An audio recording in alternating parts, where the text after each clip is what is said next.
Wakil Presiden kita Gibran Rakabuming Raka berencana tahun depan akan memasukkan artificial intelligence atau AI ke dalam kurikulum sekolah, baik itu tingkat SD, SMP, SMA, atau SMK.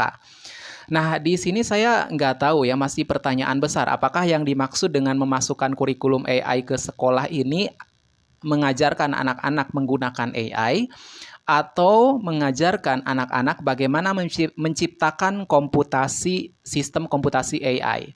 Kalau yang dimaksud memasukkan kurikulum AI di sini adalah cara atau bagaimana menggunakan AI, ini bisa masuk akal ya, karena bagaimanapun ini zaman teknologi digital dan kita harus piawai, harus mampu menguasai dan menggunakan AI. Tapi dampak buruknya jangan dilupakan bahwa anak-anak zaman sekarang mereka apa-apa bertanya lewat AI, lewat komputer, lewat Google, akhirnya mereka malas membaca, mereka malas melakukan kegiatan-kegiatan literasi yang berkaitan dengan membaca, memahami. Kemudian kalau yang dimaksud dengan memasukkan kurikulum AI di sini adalah menciptakan sistem komputasi AI, ini menurut saya anak-anak kita belum mampu, apalagi tingkat SD, SMP, dan SMA. Saya akan memperkenalkan dulu ya. Barangkali di antara kalian sudah ada yang tahu taksonomi Bloom. Taksonomi Bloom ini adalah tingkatan kemampuan kognitif yang dibagi menjadi 6 level oleh Benjamin Bloom, seorang praktisi pendidikan.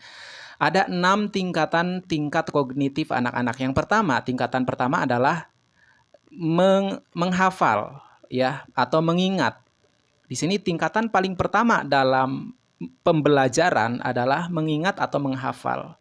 Di tingkat pertama ini aja banyak anak-anak yang nggak paham, yang nggak hafal perkalian, pembagian, algoritma dasar, dan pengetahuan-pengetahuan dasar lainnya. Misalkan ada anak kan yang ditanya ibu kota ibu kota negara di Eropa misalkan apa, ternyata dia jawabnya Garut misalkan. Ini kan sesuatu pengetahuan dasar yang seharusnya menjadi pemahaman mereka, tapi mereka nggak paham, nggak hafal wawasan-wawasan dasar semacam itu. Kemudian setelah menghafal, ada memahami, ya, paham apa yang mereka hafal. Kemudian setelah memahami, mereka mengaplikasikan atau mengamalkan, ya, menerapkan. Setelah menerapkan, di tingkat keempat ada menganalisis atau menginterpretasikan, menerjemahkan, ya, menafsirkan, dan juga menghubungkan satu metode dengan metode lain atau satu pemahaman dengan pemahaman lain. Apalagi di tingkat menganalisis ini banyak anak-anak kita yang belum paham bagaimana menganalisis sesuatu case, sesuatu pengertian misalkan. Kemudian di tingkat kelima ada mengevaluasi. Evaluasi ini menilai tentang pemahaman terkait sesuatu, kemudian setelah itu mereka menjelaskan bagaimana pengertian dari apa yang mereka pahami, kemudian kekurangannya seperti apa, kelebihannya seperti apa, dan selanjutnya. Ini lebih ke menginterpretasi sekaligus mengevaluasi ya.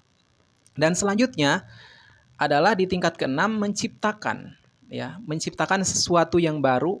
Nah, kalau belajar komputasi AI, ya, sistem komputasi AI yang dimaksud di dalam memasukkan AI ke dalam kurikulum itu, maka ini udah ke tingkatan 6. Bagaimana mungkin anak-anak diajarkan sesuatu yang ada di tingkat 6, yaitu menciptakan, sementara di tingkat pertama dan kedua, menghafal, memahami, mereka banyak yang amburadul.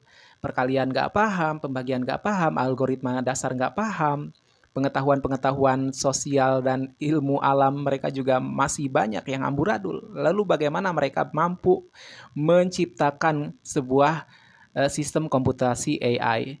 Nah, menurut saya yang lebih penting dari memasukkan kurikulum AI ke dalam kurikulum sekolah kita, ada yang lebih penting. Yang pertama adalah bagaimana anak-anak kita diajarkan tentang etika, adab, dan juga sikap empati. Ya, kita ketahui zaman sekarang banyak anak-anak yang tidak memiliki adab, etika, dan empati yang bagus.